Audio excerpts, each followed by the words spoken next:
Sifu Mungu wetu kutufikisha kwa siku ya leo. Siku nzuri ya kumrudishia sifa na utukufu. Mungu apewe sifa.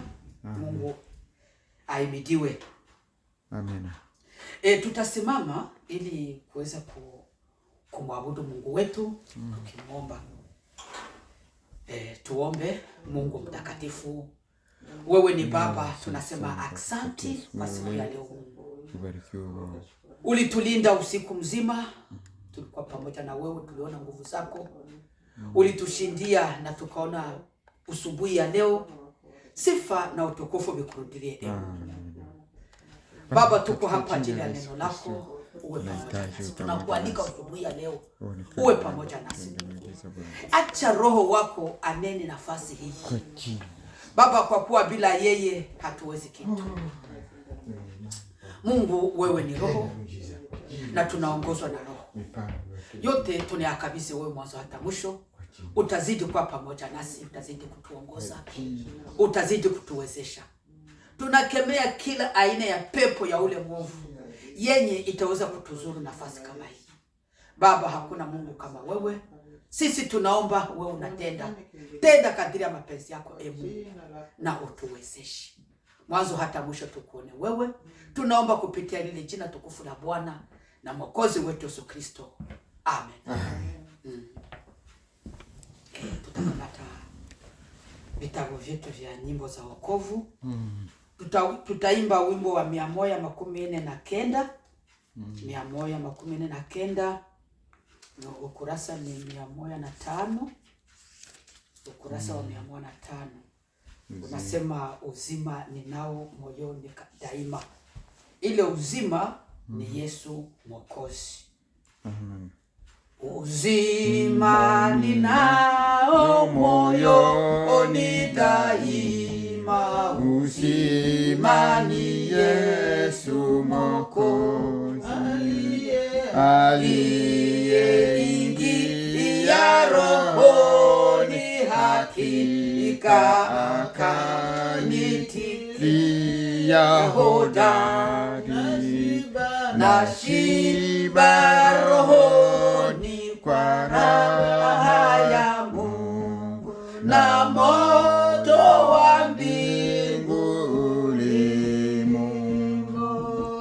Napata kukaa nuruni kabisa, na nuruni Yesu Mwokozi. Baraka zilizo katika wokovu nilizozipata kwa bure. Nilipoungama makosa na dhambi kwa Yesu Mwokozi wa wote. Nashiba rohoni kwa raha ya Mungu, na moto wa mbingu ulimo. Napata kukaa nuruni kabisa, na nuruni Yesu Mwokozi. Mwokozi aliniondoa porini, na tuzwa shambani mwa Mungu. Na sasa kwangu wanajua, na mbinguni na muzalia matunda. Nashiba rohoni kwa raha ya Mungu, na moto wa mbingu ulimo. Napata kukaa nuruni kabisa, na nuruni Yesu Mwokozi. Naona maisha ni yenye maana, ni kutumikia kumtumikia Mwokozi. Kuishi ni Kristo na kufa faida kwa kila Mkristo wa kweli.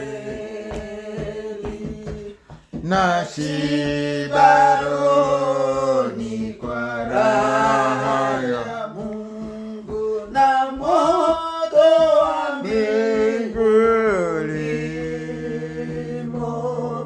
Napata kukaa nuruni kabisa, na nuruni Yesu Mwokozi.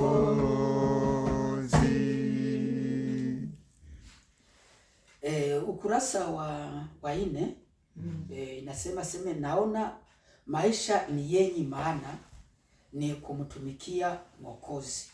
Aseme kuishi ni Kristo na kufa faida kwa kila Mkristo wa kweli. Aseme kila Mkristo wa kweli. Basi manake nikajiuliza, kakuko Mkristo mwenye hayuko wa kweli? Kakuko Mkristo wa bongo bongo? Kuko ile inaonesha vile. Nasema kuko Mkristo wa kweli na Mkristo wa uvuguvugu. Haiko wa kweli na haiko Mkristo. Mungu azidi kutuhurumia na Mungu azidi kutuongoza. Na bila kuchelewa tutakamata Biblia zetu, tutafungua ibada na neno fupi katika Yohana. Katika Yohana ile sura yake ya 16 mstari wa 28. Yohana sura 6 mstari wa 28 unasema hivi. Nitasoma katika jina la Bwana wetu Yesu Kristo. Mimi nilitoka kwa Baba, nikaja ulimwenguni, na sasa nauacha ulimwengu na kurudi kwa Baba. Basi wanafunzi wake wakamwambia, sasa unasema waziwazi kabisa bila kutumia mafumbo. Sasa tunajua kwamba wewe unajua kila kitu na huna haja ya kuulizwa maswali na mtu yeyote. Kwa hiyo tunaamini kwamba umetoka kwa Mungu. Yesu akawajibu, je, munaamini sasa? Wakati unakuja tena umekwisha fika, ambapo nyinyi nyote mutatawanywa kila mtu kwake, nami nitaachwa peke yangu. Kumbe lakini mimi siko peke yangu, maana Baba yu pamoja nami. Haleluya. Amen. Aseme Yesu akajua kama nakaribia kufa. Akaanza kuwatia moyo wanafunzi wake. Juu Yesu yeye alijua gisi atakufa, shida yenye atapitiemo, gisi wanafunzi watatawanyika wakimwacha peke yake, lakini baada ya siku 3 atafufuka. Na ndio hizi siku tunapitiemo. Wanafunzi wakati walisikia gisi Yesu iko na mafasiria gisi atakufa na gisi watamwacha, wengi hawakuamini. Lakini walimwambia, sasa Bwana, wewe hivi sasa Mario unatuhubiri kiwaziwazi bila mafumbo. Hivi sasa ndio tunajua ya kwamba umetoka kwa Mungu. Sasa Yesu akawaambia, sasa hii miaka yote tunaishi pamoja, hivi sasa mnaamini? Wapendwa, Yesu kujua ya kwamba atakufa na gisi atateswa, Ni kwa kuwa alikuwa na Roho Mtakatifu, alikuwa na Roho wa Mungu, ndiye alikuwa anamfunulia haya yote. Kumbe hata nasi wapendwa, kusema kama tuamini, tuwe na imani na Mungu, tuwe na imani ya haya yote yenye tuko tunasoma.